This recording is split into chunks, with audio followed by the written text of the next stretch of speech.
Hello, I am your Senator, Donzella James. The Georgia General Assembly completed its 152nd legislative session this week. As the clock struck midnight on Thursday, we passed hundreds of bills between the House and the Senate. Should say, phew, I survived. But to tell you the truth, there are still plenty of bills to be considered and voted on in the 2012 session. So I want to take a few minutes to update you on the major legislation that was passed in this 2011 session. Last month, the governor signed into law the Hope Scholarship Reform to go into effect in the fall for the 2011-2012 academic year. Against my hopes, the final bill did not include the changes I offered, which were an income cap of $140,000 per year for an annual salary of a household. This was the original intent of the Hope Scholarship. I've already heard some troubling news relating to these changes. Parents and students have informed me that they are being rejected for summer and fall pre-registration. They are told that they are not eligible for Hope anymore. But they are currently Hope recipients who have maintained a 3.0 average during college, and they should not be turned down for pre-registration for the upcoming quarters. It is my intent to stop and inform our schools and colleges of the new changes for the Hope eligibility that will take effect starting this fall and not before. So students must have a 3.0 GPA graduating from an eligible high school. Students must maintain a 3.0 GPA in college to keep Hope Scholarship. For the academic year starting fall 2011, the Hope amount will only be 90% of the current amount. Unfortunately, qualified students will not receive additional funding for books and fees. All these provisions go into effect for the fall 2011 school year. Remedial classes are not covered by the Hope Scholarship anymore. A 1% loan is available to cover any of the costs associated with attending college. These student loans can also be forgiven altogether if loan recipients become certified and teach in a public K through 12 Georgia school in the STEM field. Each year of service in the classroom will forgive 1 year of the student loan. And unfortunately, the Board of Regents just announced that they're going up on the tuitions by 8%. So it's devastating to many. But strive and work hard, because to achieve the Zell Miller Scholarship, students must have a 3.7 GPA graduating from an eligible high school. Students must, in addition to the 3.7 GPA, have an SAT score of at least 1,200 or at least 26 ACT score. Valedictorians and salutatorians from each high school in the state of Georgia will be eligible for the scholarship. Students must maintain a 3.3 GPA in college, and that is in order to get that 100% of the Hope Scholarship. As the cost of higher education continues to rise, I remain committed to fighting for our students. The Hope Scholarship should be restored to previous levels through either alternative funding, mandating that the lottery program contribute more to education fund, or other methods. And we should really consider the impact that this bill will have on our families.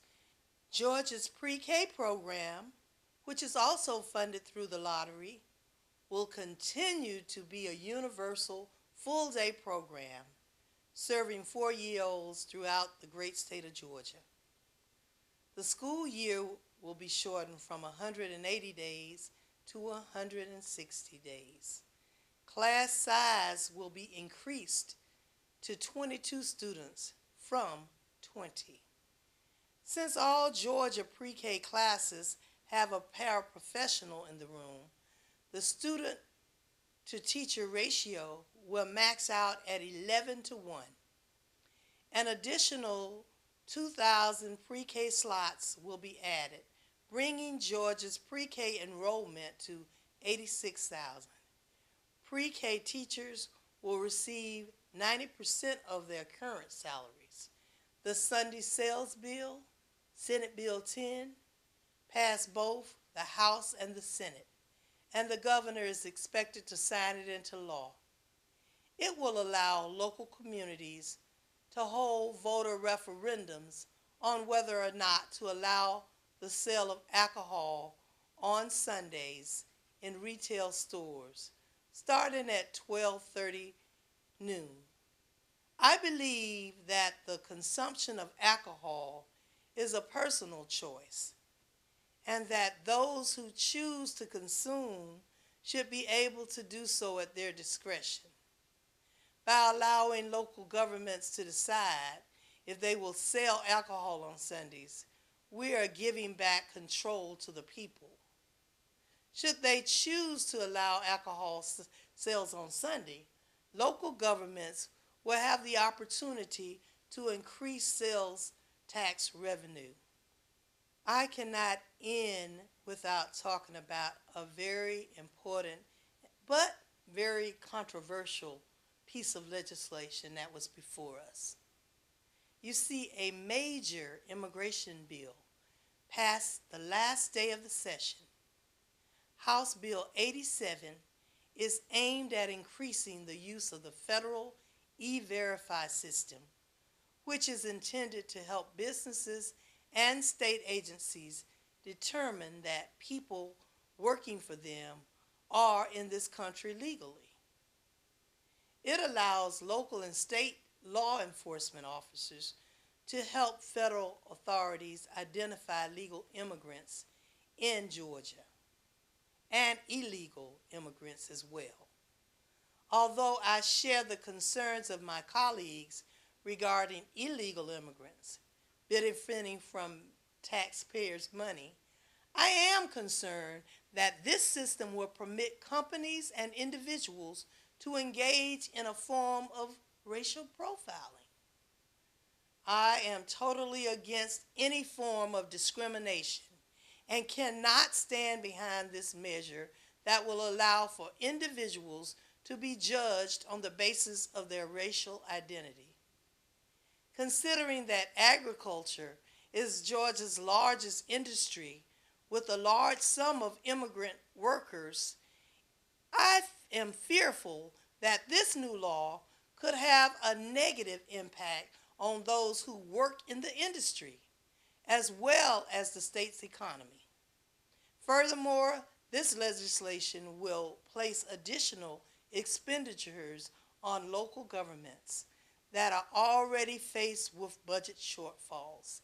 I am adamantly opposed to unfunded mandates. Our local governments do not deserve to have to find money for anything else when they have cut to the bare bone on their budgets. So I appreciate the governor's understanding, and I hope that he will do some line vetoes. The governor has stated that he will begin review of this bill starting this week.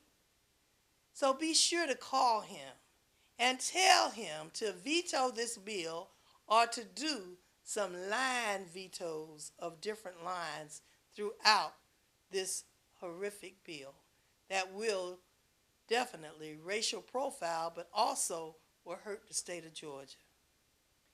I'm Senator Donzella James, so if you have any questions or need to reach me, please do not hesitate to call my office, or you can email me.